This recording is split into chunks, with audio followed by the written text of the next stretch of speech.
Beacon pharmaceuticals limited নিবেদিত global pulmonary fibrosis awareness month September 2021 উপলক্ষে আয়োজিত বিশেষ এই লাইভের 26তম পর্বে আপনাদের সবাইকে আমন্ত্রণ জানাচ্ছি। আমি ডাক্তার শারমিন নাহার স্বর্ণা। দর্শক, করোনার যে দ্বিতীয় ওয়েভ আমরা পার করলাম, তার তার সেটা কিন্তু বেশ খানিকটা সেই যুদ্ধে আমরা অনেকটাই জয়ী, কিন্তু তারপরও করোনার যুদ্ধে যারা জয়ী হয়েছেন তাদের ক্ষেত্রে রয়ে যায় নানা রকম ঝুঁকি, যার একটি কিন্তু লাং ফাইব্রোসিস। এই লাং ফাইব্রোসিস নিয়ে দর্শক আমরা আজকে মূলত আলোচনা করব। এই মুহূর্তে যারা আমাকে দেখছেন লাইভের পর্দায়, সবাই বেশি বেশি করে এই লাইভটি শেয়ার করে দিন এবং আপনারা লাইক দিয়ে রাখুন, যাতে পরবর্তীতেও স্বাস্থ্য বিষয়ক নানা রকম আলোচনায় আপনারা সংযুক্ত হতে পারেন। আমার সাথে আজকে আমাদের আলোচনার বিষয়বস্তু আপনারা পর্দায় দেখতে পাচ্ছেন, লাং ফাইব্রোসিস এবং ক্রিটিক্যাল কেয়ার ম্যানেজমেন্ট। এই বিষয়টি নিয়ে আমার সাথে আলোচনায় যুক্ত হবেন আমাদের আজকের guest expert doctor Ujjwal Kumar Mallick, assistant professor, critical care medicine, national institute of neuroscience and hospital. দর্শক শ্রোতা সবাইকে শুভেচ্ছা জানাচ্ছি আমাদের সাথে যুক্ত থাকার জন্য। আপনাদের মূল্যবান সময় ব্যয় করে আপনারা আমাদের সাথে আছেন। আশা করি সামনের সময়টুকু আমরা খুব ভালোভাবে জানতে পারবো।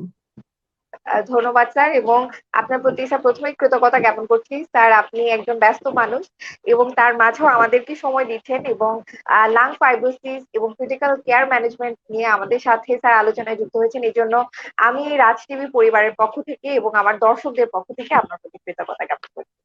স্যার, আপনি নিশ্চয়ই জানেন যে global pulmonary fibrosis awareness month চলছে সেপ্টেম্বর 2021, এবং গতকাল ছিল বিশ্ব লাং দিবস। স্যার, ফুসফুস এমন একটি অঙ্গ আমাদের, যে অঙ্গ ছাড়া আমরা আসলে কয়েক মিনিটের বেশি বেঁচে থাকতে পারি না। এই বিশেষ যে গুরুত্বপূর্ণ অঙ্গটি আমাদের আছে, এই অঙ্গের কিন্তু আসলে সবসময় যত্ন নেওয়া প্রয়োজন, কারণ নিঃশ্বাস কিন্তু আমাদের জীবন, বায়ু। তো স্যার, এই ফুসফুসকে ভালো রাখতে গেলে এবং এই করোনার যে মধ্যে আমরা সময়টা পার করলাম, এই ভয়ঙ্কর একটি সময়ে ফুসফুসকে ভালো রাখার প্রয়োজনীয়তা কিন্তু অনেক বেশি। তো স্যার, সেই কামনা করে ফুসফুসকে ভালো কিভাবে রাখা যায় সেই ব্যাপারে দিক নির্দেশনা আমরা জানবো। তবে শুরুতেই আমরা যে বিষয়টি নিয়ে আজকে আলোচনা করতে চাই তা হচ্ছে লাং ফাইব্রোসিস। তো স্যার, প্রথমে যেটি জানতে চাই যে লাং ফাইব্রোসিস জিনিসটা কি? ধন্যবাদ আপনাকে সুন্দর উপস্থাপনার জন্য, এবং সাথে যারা উপস্থিত আছেন সবাইকে সাধুবাদ জানাই। আসলে লাং ফাইব্রোসিস এই শব্দটি ইংরেজি। লাং শব্দের অর্থ ফুসফুস এবং ফাইব্রোসিস শব্দের অর্থ শুকিয়ে শক্ত হয়ে যাওয়া। আমরা যদি সহজে বোঝার জন্য এভাবে তুলনা করি, একটি গাছের কচি পাতা যখন শুকিয়ে যায় ঠিক একই অবস্থা। আরেকটু করে যদি বলি, যে আপনারা জানেন যে আমাদের ফুসফুস অসংখ্য অ্যালভিওলি বায়ুকোটরির সমন্বয়ে তৈরি। তো সেটা একটা আঙুর, যেমন আঙুরের থোকায় যে অনেকগুলো আঙুর থাকে, ঝুলে থাকে, আঙুর শুকিয়ে গেলে কিসমিস তৈরি হয়, আপনারা জানেন। ঠিক একইভাবে লাং ফাইব্রোসিস হয়ে গেলে এরকমই হয়ে যায়। তো এই ফাইব্রোসিস শব্দের অর্থ হচ্ছে যে শুকিয়ে যাওয়া এবং শুকিয়ে শক্ত হয়ে যাওয়া।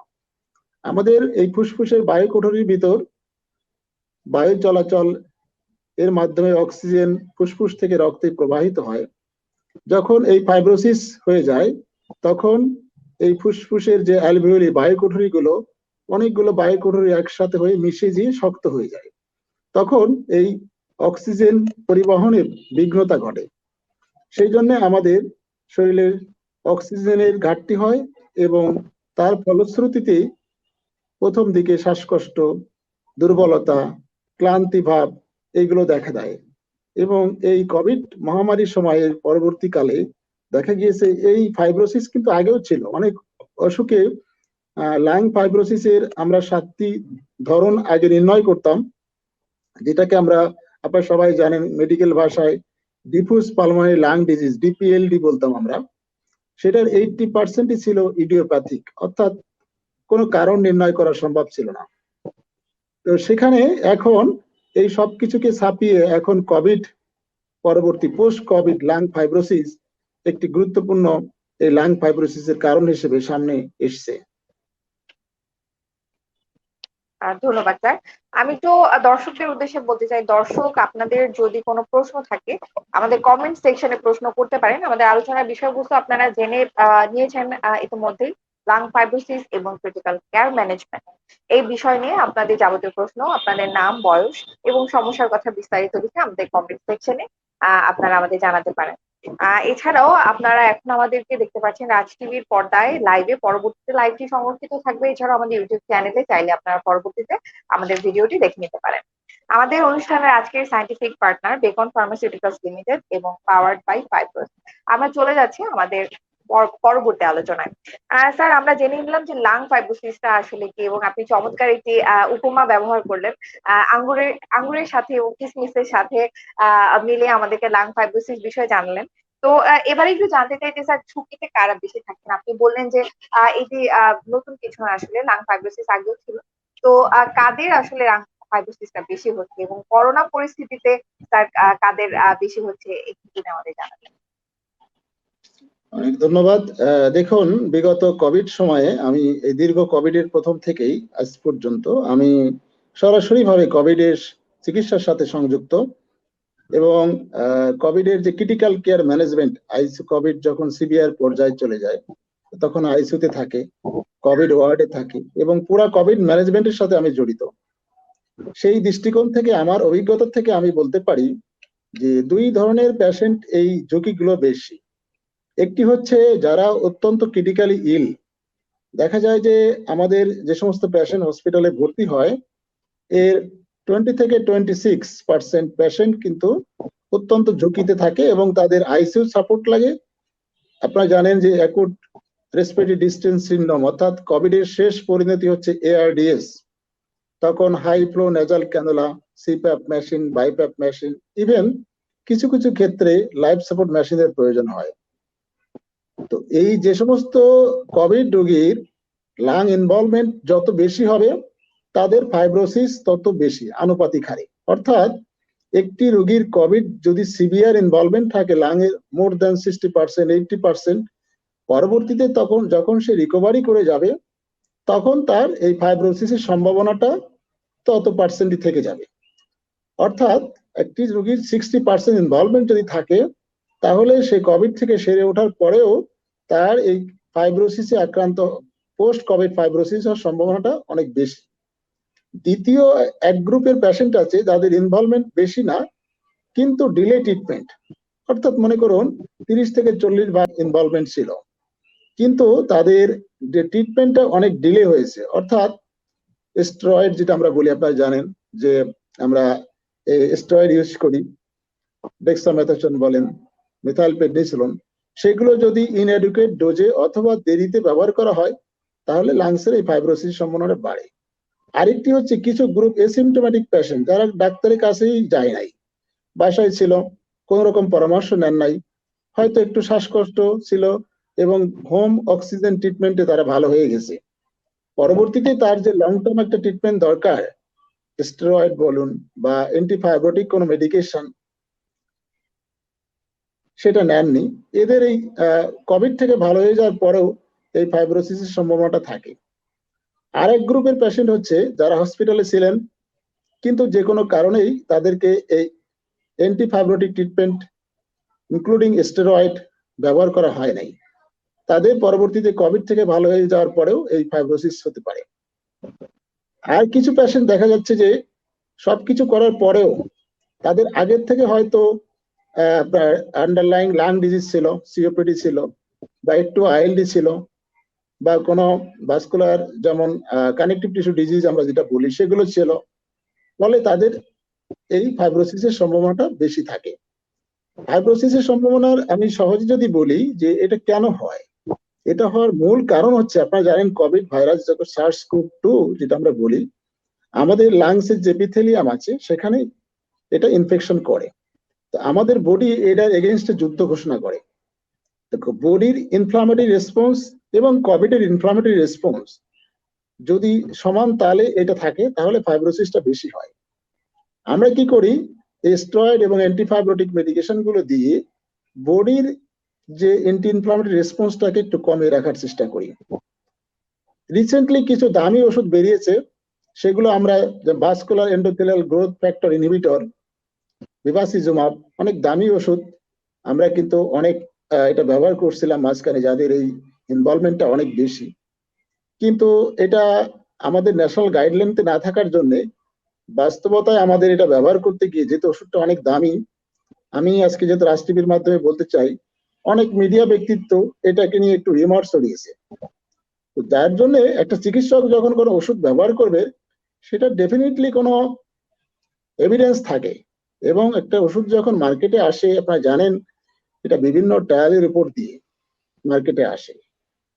তো এই ওষুধটা অনেক দামি থাকার ফলে আমরা এটা ব্যবহার বেশি করতে পারি, যার জন্য আমাদের এই পোস্ট কোভিড ফাইব্রোসিস কিন্তু বেশি হচ্ছে অন্যান্য দেশের তুলনায়, বিদেশের বহির্বিশ্বের তুলনায় আমাদের বাংলাদেশে এই পোস্ট কোভিড ফাইব্রোসিস বেশি। কিন্তু মানুষ এটা ডায়াগনোসিস কি কি সিমটম হতে পারে সেটা আমি পরে বলবো, আপনি জিজ্ঞাসা করলে, সেটা কিন্তু অনেকে জানে না। যার জন্য এটা এখনো এই পোস্ট কোভিড ফাইব্রোসিস এই নির্ণয় ধরা ছোঁয়ার বাইরে থেকে যাচ্ছে।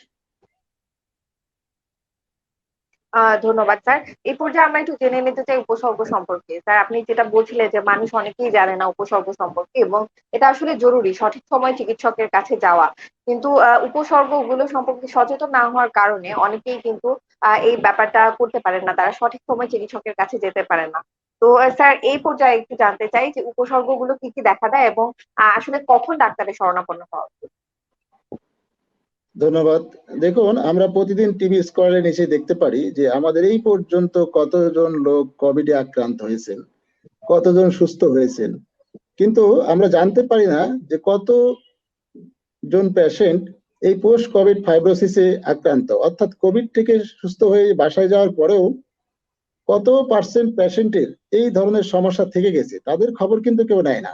তারা বেঁচে আছেন ঠিকই, কিন্তু অনেকে, আমি কোভিড রোগীদের পোস্ট কোভিড ফলো আপ দেয়, অর্থাৎ কোভিড থেকে সেরে ওঠার পরে তারা 1 সপ্তাহ এবং পরবর্তী 2 সপ্তাহ এবং 3 সপ্তাহ পর পর 3টা ফলো আপে আসে।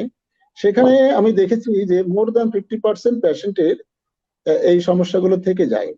আমরা যখন রোগীদেরকে ডিসচার্জ করি তখন আমরা সংক্ষেপে মনে রাখার জন্য 5টি সিমটমের কথা বলে দিই।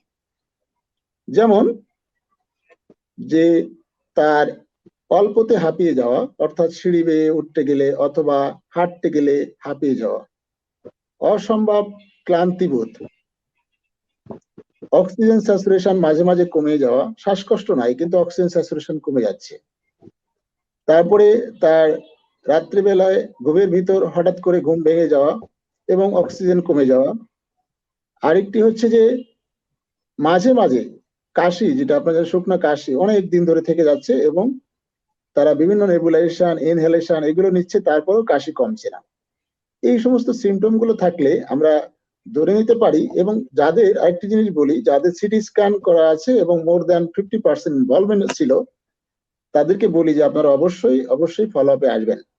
তখন মনে করেন 1 সপ্তাহ পরে ফলো আপে আসলো, আসার পরে আমরা রিপিট সিটি স্ক্যান কখনো করি, কখনো এক্স রে করি, করে দেখি যে তার ইনভলভমেন্টটা কি অবস্থা, ফাইব্রোসিস হচ্ছে কিনা।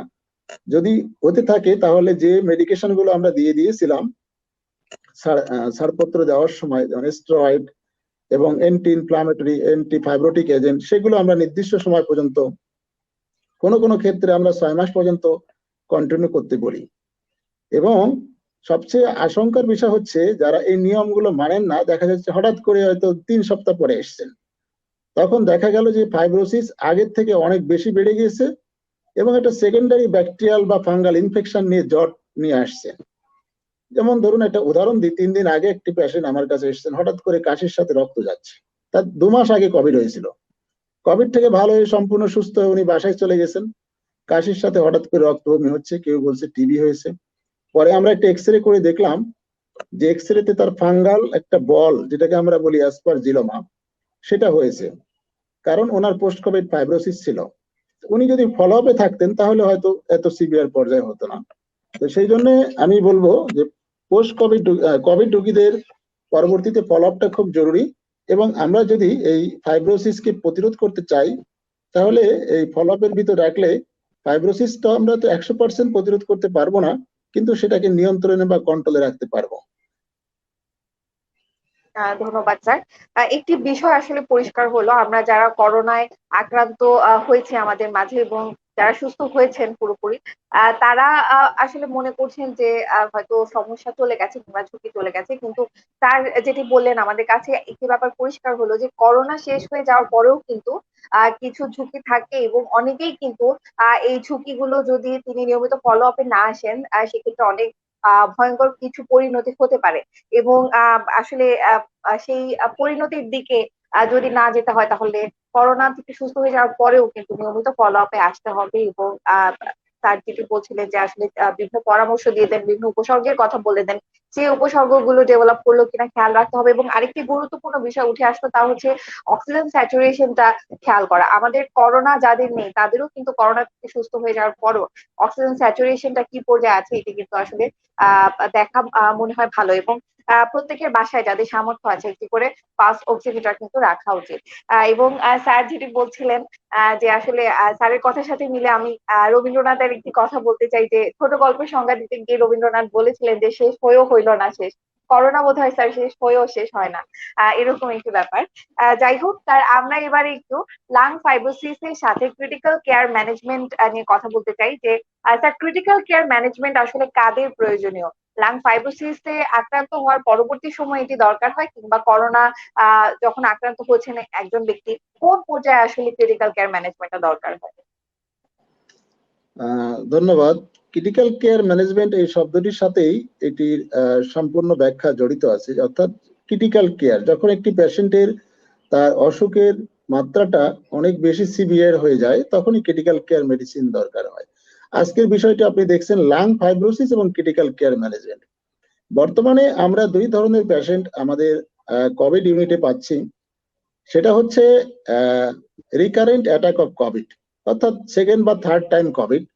প্রথমবার মনে করেন কোভিড হলো, তারপরে দেখা গেল যে তার 20% ফাইব্রোসিস ছিল, তাহলে লাং তো কম্প্রোমাইজ ছিল বা 30% ছিল, আবার নতুন করে কোভিড হয়েছে। সুতরাং দেখা যায় যে এই সমস্ত রোগীগুলো আরো বেশি ক্রিটিক্যাল হয়ে যায়, কারণ তার তো অলরেডি 30 বা 40% ইনভলভমেন্ট ছিলই, ফাইব্রোসিস হয়ে আছে। আমি 7টা পেশেন্ট পেয়েছি যাদের 3বার করে কোভিড হয়েছে। গত পরশুদিন আমি একজন ভদ্রমহিলা, ওনাকে ডিসচার্জ করেছি, ওনার 3য় কোভিড এবং সাথে ডেঙ্গি। অর্থাৎ একটি রোগের সাথে যখন সেটা জটিল পর্যায়ে 2 বা ততোধিক রোগ আক্রান্ত হয় তখন ক্রিটিক্যাল কেয়ার ম্যানেজমেন্ট দরকার হয়। সংক্ষেপে বোঝানোর জন্য যদি বলি, একটি মানুষের ডায়াবেটিস আছে, কিডনির সমস্যা আছে, হার্টের সমস্যা আছে, সাথে মনে করুন কোভিডে আক্রান্ত হলো, তখন তাকে ক্রিটিক্যাল কেয়ার ম্যানেজমেন্ট দরকার হয়। অর্থাৎ যখন নিবিড় পরিচর্যা কেন্দ্রে বা একটি রোগীকে যখন নিবিড় ভাবে পর্যবেক্ষণ করতে হয় তখন ক্রিটিক্যাল কেয়ার ম্যানেজমেন্টটা খুবই জরুরি। অনেকের ধারণা আছে যে আইসিইউ বা ক্রিটিক্যাল কেয়ার মানে কিন্তু লাইফ সাপোর্ট। এটাই শুধু না, লাইফ সাপোর্ট সেটা শেষ চিকিৎসা, কিন্তু আমাদের সবসময় আমাদের টার্গেট থাকে যে রোগীকে লাইফ সাপোর্টে যাওয়ার থেকে কিভাবে আমরা প্রতিরোধ করতে পারি।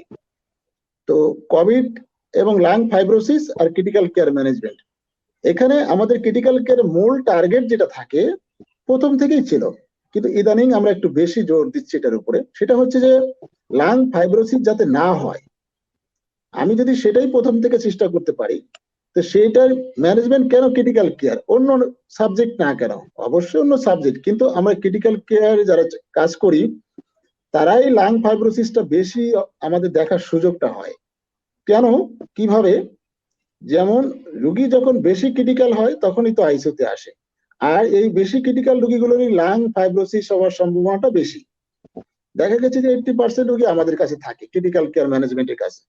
সুতরাং আমরা এই 80% রোগীদের ফলো আপ করি এবং তাদের লাং ফাইব্রোসিস আমরা যদি 80% প্রিভেন্ট করতে পারি তাহলে একটা মেজর অংশ এই লাং ফাইব্রোসিস থেকে মুক্ত থাকতে পারে।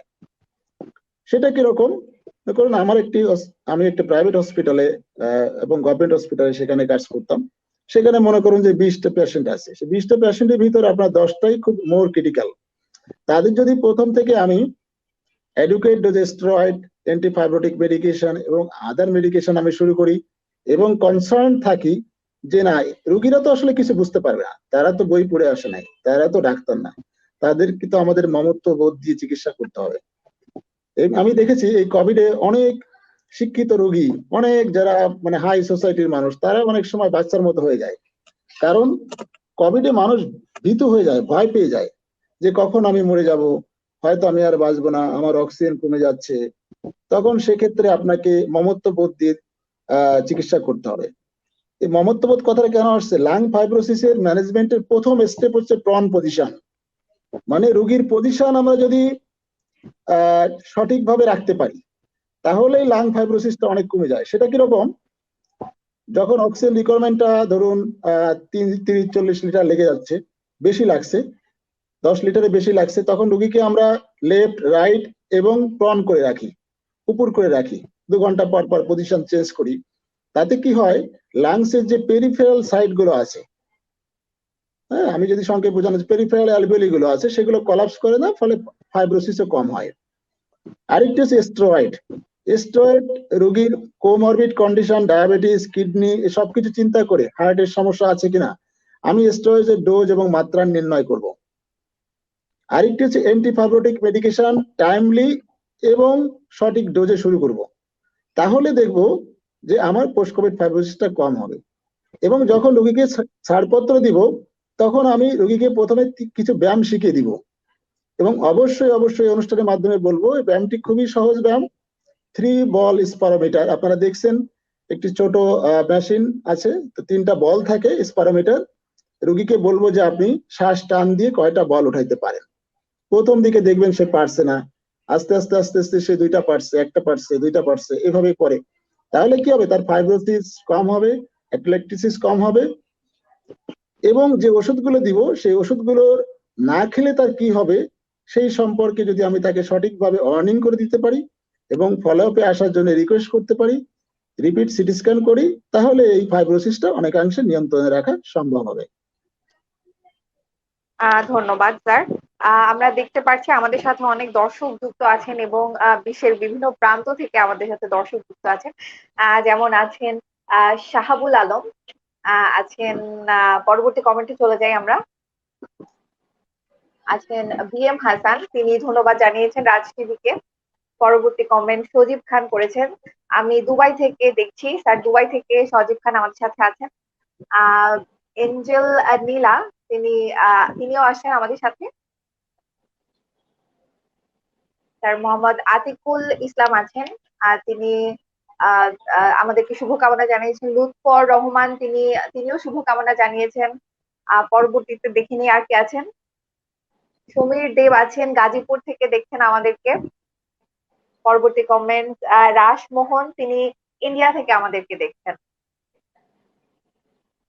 ফাতেমা আক্তার লিজা আছেন এবং তিনি বেকন ফার্মাসিউটিক্যালস কে ধন্যবাদ জানিয়েছেন। পরবর্তী কমেন্ট চলে যাই।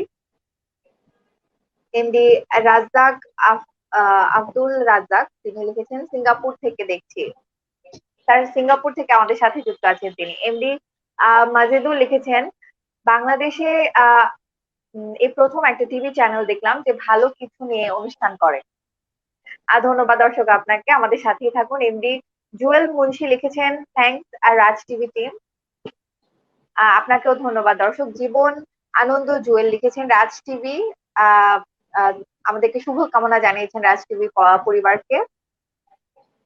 স্যার, আমাদের সাথে অনেক দর্শক যুক্ত আছেন এবং অনেকেই শুভকামনা জানিয়েছেন, এবং আপনি দেখতে পেলেন স্যার বিশ্বের বিভিন্ন প্রান্ত থেকে মানুষ আমাদের সাথে যুক্ত আছেন, এবং এটি মনে হয় আমার একটি বড় পাওয়া যে খুব ভালো এত লাগলো, দর্শকরা আমাদেরকে দেখছেন, খুব ভালো লাগলো। আসলে দর্শকরাই তো আমাদের অনুষ্ঠানের প্রাণ, এবং তারাই আমাদের যে মেসেজ গুলো, ভালো অনুষ্ঠান, ভালো কন্টেন্ট যদি আমরা উপস্থাপন করি তাহলে তারাও উপকৃত হবে এবং মানুষকে এগুলো শেয়ার করবে। আমাদের সবারই আলটিমেটলি উদ্দেশ্য হচ্ছে যে মানুষ উপকৃত হোক, রোগীরা উপকৃত হোক, এদেশের বৃহত্তর জনগোষ্ঠীকে যাতে সচেতন করা যায়। চিকিৎসকের কাছে তো অবশ্যই যাবেন, কিন্তু নিজেরা যদি সচেতন থাকেন, রোগ সম্পর্কে যদি তাদের সচেতন মনোভাব তৈরি হয়, আতঙ্কিত না হয়, তাহলে এটা আমাদের সার্থকতা সেখানে। ধন্যবাদ স্যার। স্যার, আমরা আমাদের আলোচনার যে আরেকটি ব্যাপার বা দিক নিয়ে আলোচনা করতে চাই, সেটি হচ্ছে যে স্যার এই যে লাং ফাইব্রোসিস বললেন, আমরা লাং ফাইব্রোসিস এর উপসর্গগুলো জেনে নিলাম, ঝুঁকিতে কারা আছে জেনে নিলাম। স্যার, আপনি বলছিলেন যে চিকিৎসার সময় অ্যান্টিফাইব্রোটিক এজেন্টের কথা এবং স্টেরয়েডের কথা। এছাড়াও স্যার লাং ফাইব্রোসিস প্রিভেন্ট করার জন্য একজন সাধারণ মানুষের কি করণীয় কিছু আছে কিনা? ধন্যবাদ। সাধারণ মানুষের প্রথম করণীয় যেটা, যারা স্মোকিং করেন তারা, আমি আজকে এই অনুষ্ঠানের মাধ্যমে বলবো যে স্মোকিং কিন্তু একটু ঝুঁকি। লাং ফাইব্রোসিসে যাদের প্রিভিয়াসলি স্মোকিং এর হিস্ট্রি আছে বা কোভিড কালীন সময় যারা স্মোকিং করছেন, তারা অবশ্যই এটা অ্যাভয়েড করতে হবে, প্রথম কথা। দ্বিতীয় কথা হচ্ছে যে লাংস এর সুস্থ রাখার জন্য, ফুসফুসকে সুস্থ রাখার জন্য আমরা কিছু রেসপিরেটরি ব্যায়ামের কথা বলে থাকি। আপনার ইউটিউব চ্যানেল থেকে শিখে নিতে পারেন। 3 বল স্পারোমিটার একটি আছে, সেটা আপনারা করতে পারেন। এগুলোর থেকে লাং সুস্থ রাখা যায়। কিছু খাবার আছে যেগুলো খুবই উপকারী এবং লাং ফাইব্রোসিসকে অনেকখানি কমিয়ে আনতে পারে।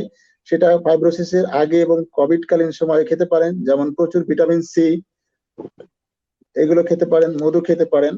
এটা কিন্তু আপনার ভিটামিন সি কিন্তু ফাইব্রোসিসের অ্যান্টিফাইব্রোটিক, অ্যান্টিঅক্সিডেন্ট আমরা বলি, সেটা কাজ করে।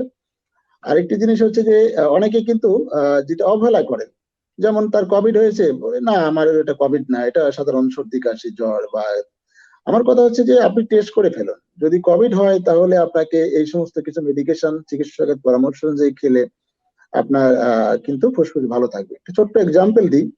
আমাদের একজন চিকিৎসক, আমরা চিকিৎসকরা অনেক ব্যস্ত থাকি, তো তার রিলেটিভ, তিনি একটা হসপিটালের মালিক।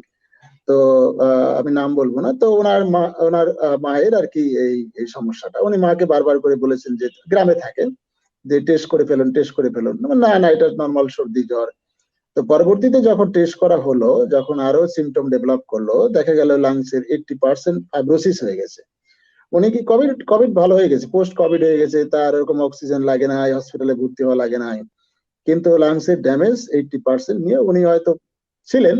কিন্তু এই যে ড্যামেজ হয়ে গেছে, এইটুকু তো চিকিৎসা এখন আর সম্ভব না। একটি কাদা যখন শক্ত হয়ে যায় তখন সেটাকে আর নরম করা যায় না। সেরকমই আমাদের ফুসফুস, আপনারা জানেন, এটা বেলুন ফোলালে যেরকম বেলুনের সাথে তুলনা করা, ফুলে থাকে। সেটা অসংখ্য বায়ু কুঠুরি, সেটা যদি অনেকগুলো একসাথে হয়ে জোড়া লেগে ফাইব্রোসিস শুকিয়ে যায়, এটা এমন কোনো ওষুধ নাই যে সেটাকে দিয়ে আপনি নর্মাল আনতে পারবেন। তো আমরা সবাই জানি prevention is better than cure, অর্থাৎ আপনি প্রতিরোধই উত্তম প্রতিকারের থেকে।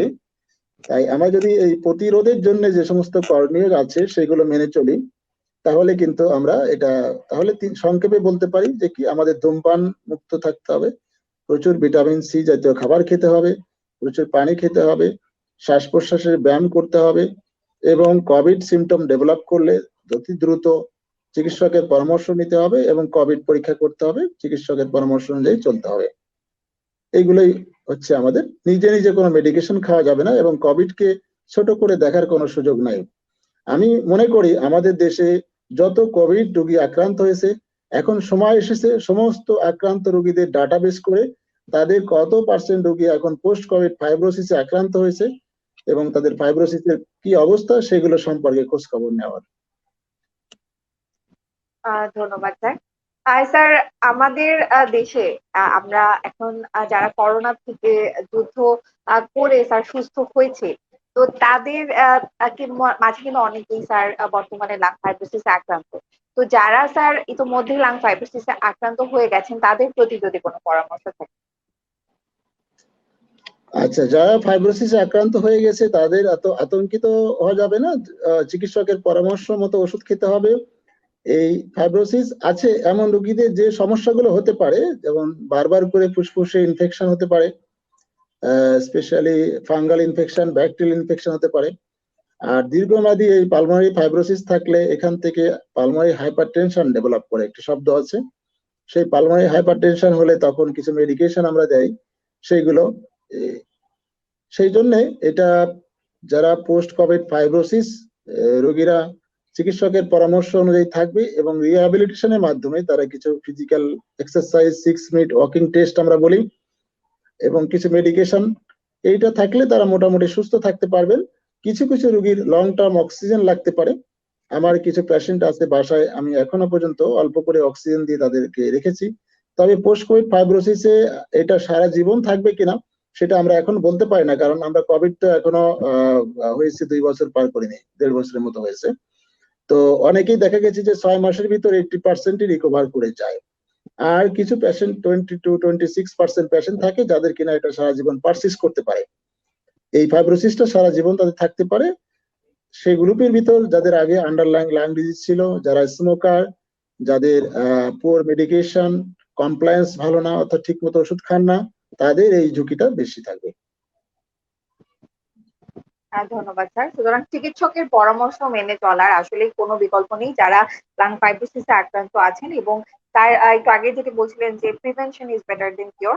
আমাদের চেষ্টা করতে হবে আসলে ফুসফুসকে ভালো রাখার এবং করোনা থেকে দূরে রাখার, এবং সর্বোপরি করোনায় আক্রান্ত হওয়ার যদি ঝুঁকি থাকে বা যদি মনে হয় করোনায় আক্রান্ত হওয়ার সম্ভাবনা আছে, অবশ্যই দেরি না করে চিকিৎসকের পরামর্শ নেওয়া উচিত এবং করোনা টেস্ট করা উচিত। কারণ যত আগে আসলে চিকিৎসা শুরু করা যায়, ঝুঁকি কিন্তু তত কম থাকে, যেটি আমরা আমাদের আলোচনায় আজকে জেনে নিলাম।